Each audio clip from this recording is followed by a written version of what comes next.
place to another. No? Nagtago-tago siya from one place to another. Si Saul, he's really desperate to catch David at this time. So, morning. No? So, we are now in chapter 23, for example. Ingon din. Ug ilang isugilan si David. Kaysa mag-ingon namin. No? Nga nag-ingon. Ani akaron ang mga Pilistihanon. Nakig-away batok sa Keilah.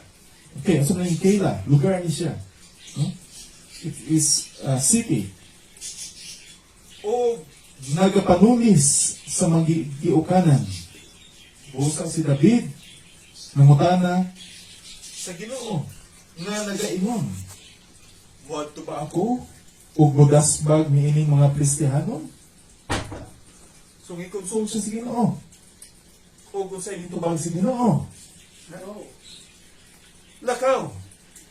O samari ang mga Pilistihano. O luwasa ang Keilah. Kami ang syudad, ha? Kaya na siya dito sa lugar sa Keilah. So, nagutaran na siya, si David na, uy, agad, atakihon yung lugar sa mga Pilistihano. So, i-consult siya sa Ginoo. Ang sa man, Lord, mahal ba ko dito? Tapos maguna ko ng mga Pilistihano? So, nagpupungkong si David pala. Oh. He was still led by God. Oh, he was still led by God. So, muna no, makita na to. O, ang mga tao ni David, kato 400 men na nasa iya, ha? Miingon kaniya, aniya karon, kita nangahadlok din sa Huda. Unsa pa unya kalabi pa, kumuadto kita sa Keilah, batok sa kanon, sa kusundaluhan sa mga Kristiyanon. Kung nahadlok yung mga tao, 400 na mo sila.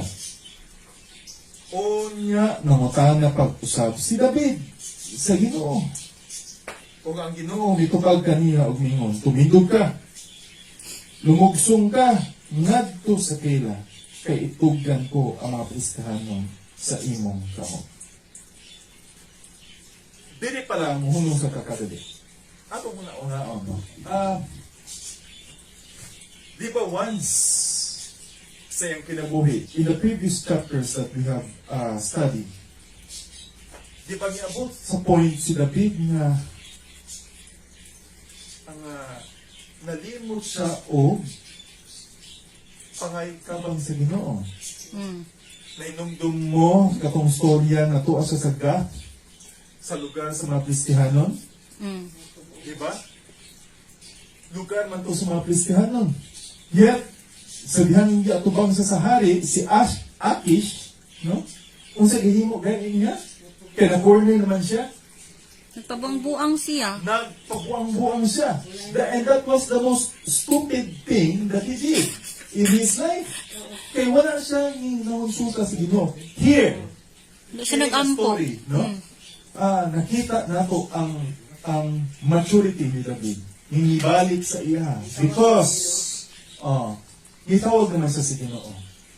Nangonsulta siya si Ginoo kung unsay angay niyang himuon. No? Nga, kuan, same goes for us sa atong kinabuhi. Nga, whatever decision na atong ginahimo, unsa may plano nato nga gustong himuon, no? Let us not forget to consult God. Yes. Di ba? Kaning sakyanan, nabara, na ato'y paggamit dito sa ilaha. Kay kung di ta manangid sa Ginoo baynana, no? Dili sula tawag, sige pa, kung da kaning mag-apply ta dito, apply ta. Nangonsulta na gayet ka sa Ginoo baynana. How much more kung di ka mangonsulta, magka-bikos-bikos ka. Asa ta bukuha, kwarta. Ang sa una to pagbayad, ani, So, the point is for us na every day, if we have something, no, na kanang iplanuhan nato na gustong paliton or whatever decisions we're going to make, let us put God first. Let us consult. Yes. Mangonsulta kasi Ginoo nga, Lord, kining sakto ba ni ang muang desisyon na mukuha iksakinan? Mao na ba ganing sa kinana? Kani maging nabara? Wa na ba Sandig man. inain? Sandig man. So, mo ni, this is Dito ka. no? Importante kay nga importante kay nga leksyon sa Para siya nato. sandiganan diri Oh. sa liog. Okay, Diya let's siya. go back. Diya No? siya. Let's go back to the story of David. Verse 5. O si David, o kang iyang mga tao, nangadto sa kila. Oh. Kaniadto na. Siya o ang upang kagatus ka mga tao kauban niya. Giadto sa kila. O nakik-away sila Na. sa mga Pilistihanon. O giagaw ang ilang mga baka o gipamatay sila sa usa kanakong kamatay. Busa giluwas ni David ang mga pumuluyo sa kila. So, nagmadaogon si David o ang upat kagatos ka mga tao nga kauban niya. No? Nadaog sila Ano? tungod kay ang Ginoo nitugot niini. Kaya nangonsulta man sila. Yes. O kung may tubag si Ginoo, o sige, atakihin sila. Kay pag-unta mo dito. O tuod, Kadaog Ginoo sila. sila. Because David consulted God. Kay kung wa pa nangonsulta si David sa Ginoo, nangilugsong sila dito sa kilang, gig-away sila sa Pilistihano. Pildi sila. May itapo sila. Klaro, pildi. Oh. So, it is very important and a lesson for us. No? It is a reminder for us that we must always consult God first. O naitabo, verse 6. Sa diha nga si Abiatar, ang anak ni Ahimelech. Nikalagyo ngadto kang David sa kila nga siya milugsong uban sa usa ka ipod. Ipod. E-P-H-O-D. Sino siya?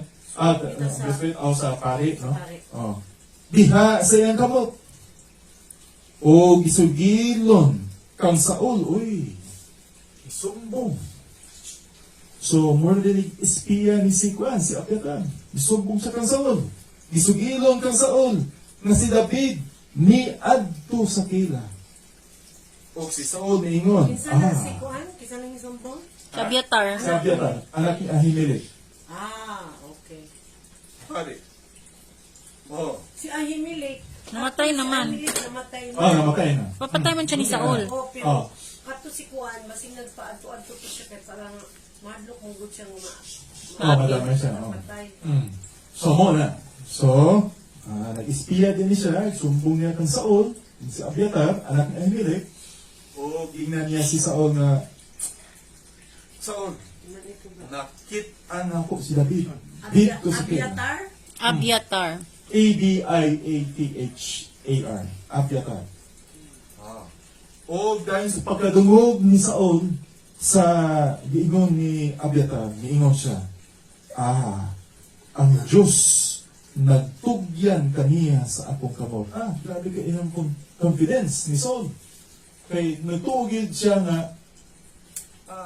gitugyan gid sa Ginoo si David sa iyang kamot. So muna, kay natakpan siya pinaagi sa pagsulod sa usa ka lungsod nga may mga ganghaan ug mga prangka. Meaning to say, di na gani ka si David kay kanang lungsora, kanang sulara na may unsa ni? Na may gate, na may mga kuan, na may mga prangka ang kuan, palibot. Lain man ang syudad sa una, kaya ang syudad sa una, na maginay ko ang gyud. Naligi boundary ba? Yung tag-as ka mga wall, di ba?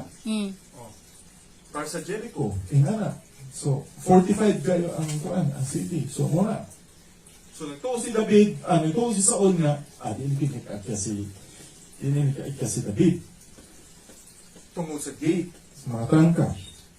O gitawag ni Saul ang tanang katawhan sa pagpakigubat aron mulubsong ngadto sa kila aron likusan si David ug ang iyang mga tao. So, gipangandam ni Saul ang iyang mga katawhan to prepare for war against David. No? O si David. Si David po, nahibalo kang Saul nga nang lalang o kadautan batok kaniya. Kapag po si David, na, Plano na. atake ni Gideon ni si Kwapon, atake po ni si Saul, kabalo day siya na, ni, na ako galing lugar na. O siya mingon kang Abiatar, ang saserdote. Ibalik po gid si Abiatar dito. Grabe po ning tawanan, no? Kung ba, si kini, si tawag ani niya? Balimbing rin ikaw na. No? Kuan, two-sided. Two-sided siya. Dadanganhi ang ipon. Unya mingon si David, o kang Ginoo, ang Diyos sa Israel, ang imong sulugoon sa pagkatinuod. Nakadungog nga si Saul nagapangita aron sa pag-anhi sa kila, sa paglaglag sa syudad tungod ka nako. Kaya madamay ang syudad sa kila tungod kang David. Kung asa si David, atakihon nila. Iha naman si Saul, atakihon nila ang syudad. Damayon nila ang mga katauhan dito ang mga syudada. So to prevent that, kinahanglan siya nga mo ikyas na po. Okay. Yan na po. Nang sultan na po si David sa Ginoo.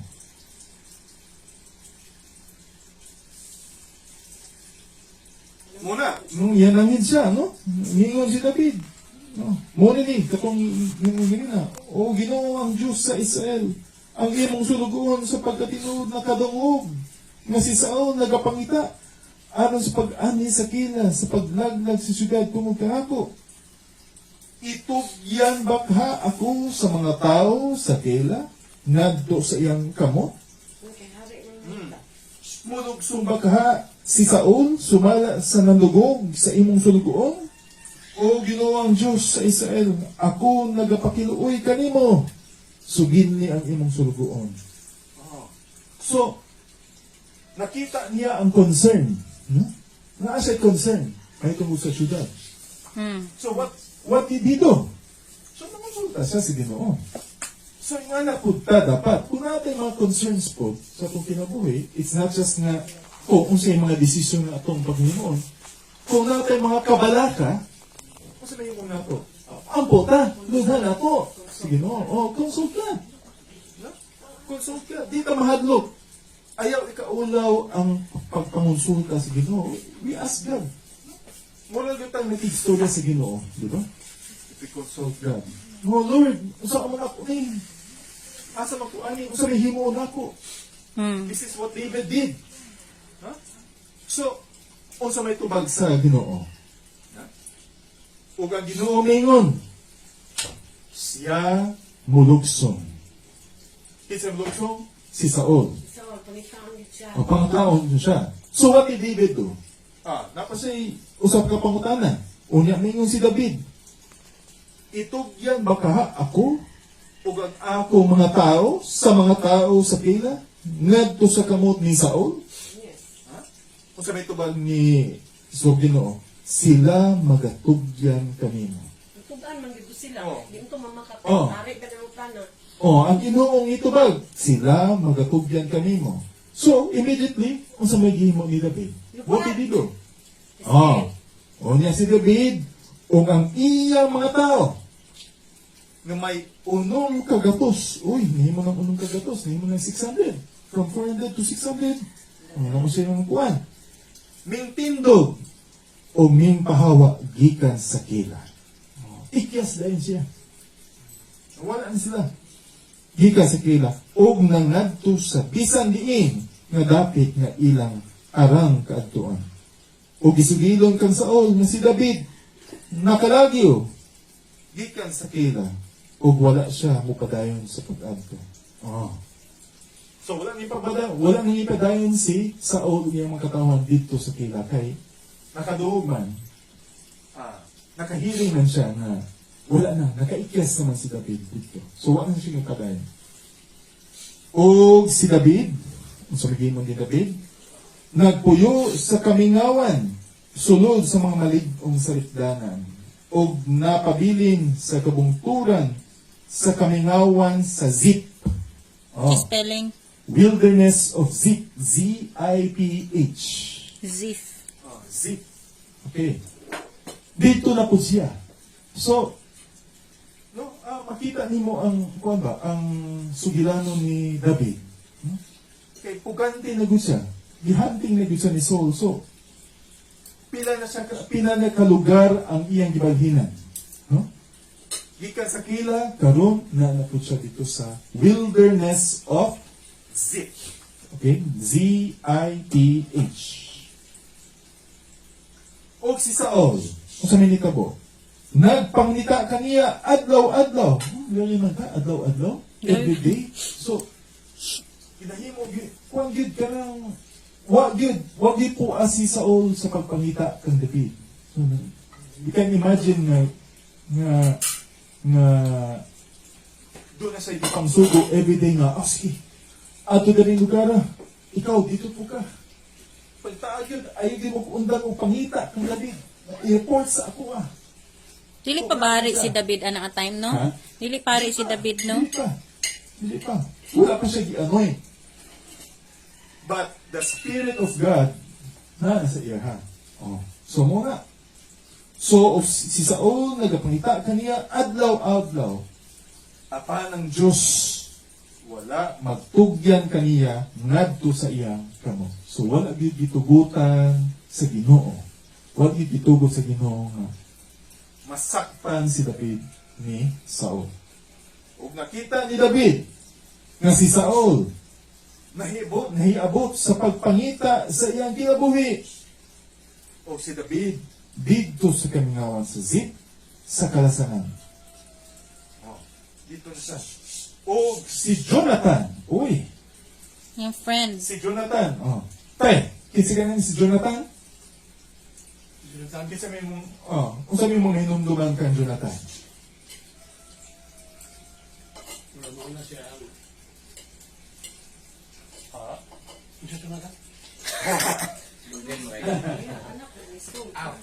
Best friend ni David, Best anak friend ni Saul. Naglibog sa kung anong natutunga dito sa Jonathan. Ngayon ano ganito. Mo lagi. So, imagine ha? Nasa cellphone. Naa sila'y cellphone. Sa kontak, no? Unsa ano ni? Yung sa nila pagkontak kay, no? Di ba? So wala pod na mention diri kung yung sa nila pagkita wala na detalye. Best friend na sila. Si Jonathan, nga anak nga lalaki ni Saul, mitindog.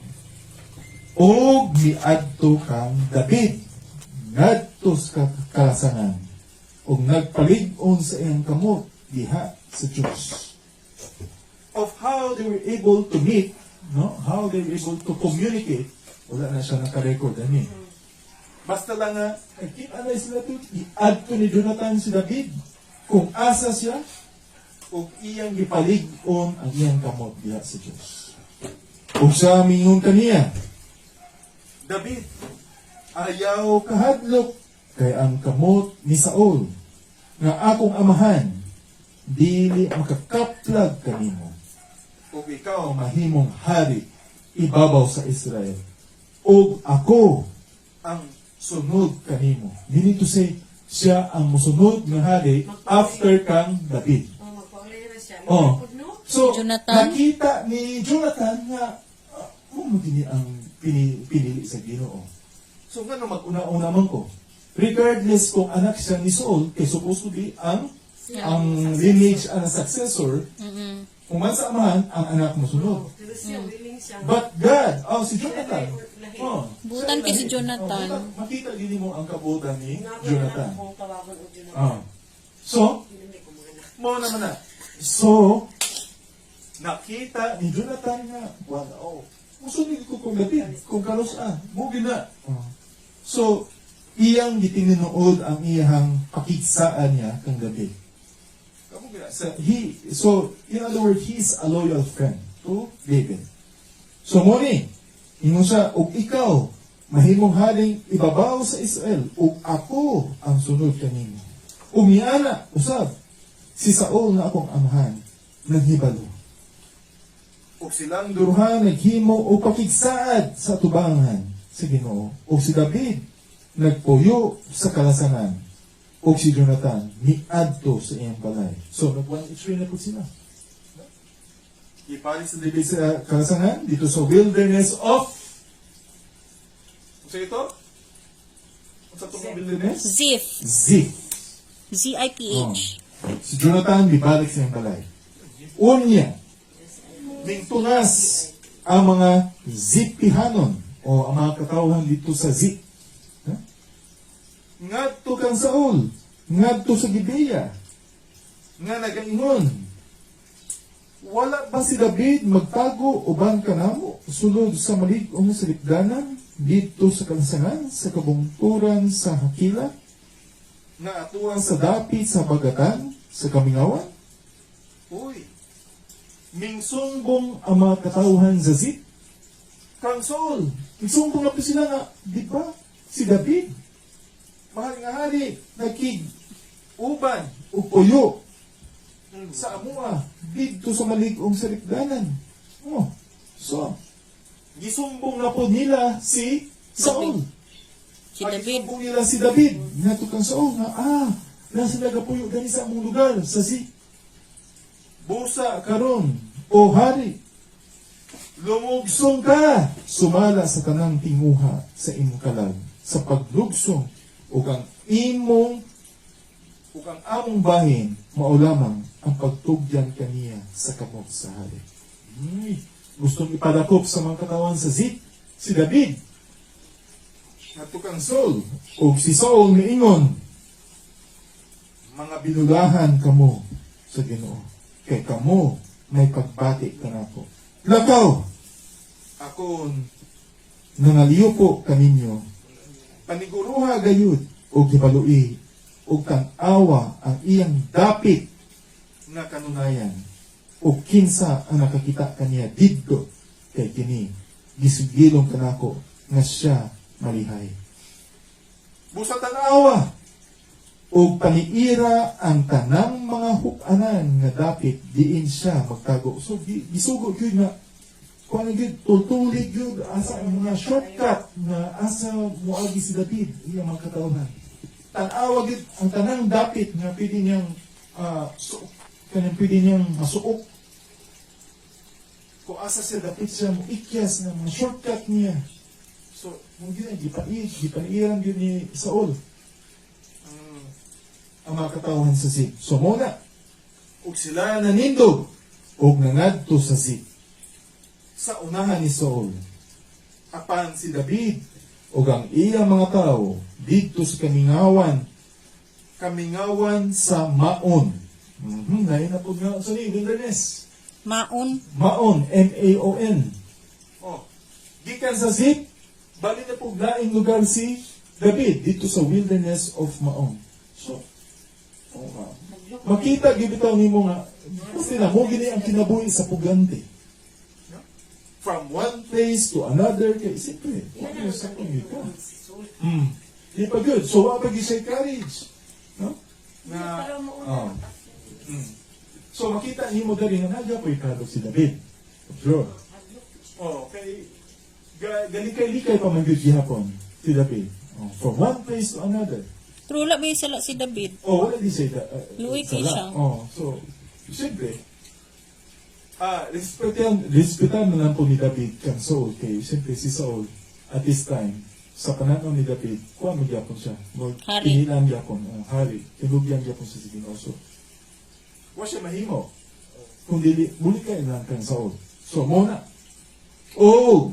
si Saul, o ang iyang mga tao, nangadto sa pagpangita kaniya o ilang gisuginlan si David mo hinungdan nga siya milugsong ngadto sa bato o gipuyo diha sa kamingawan sa Maon o sa pagpakadungog ni Saul ni anak iyang ginuntan si David ngadto sa kamingawan sa Maon.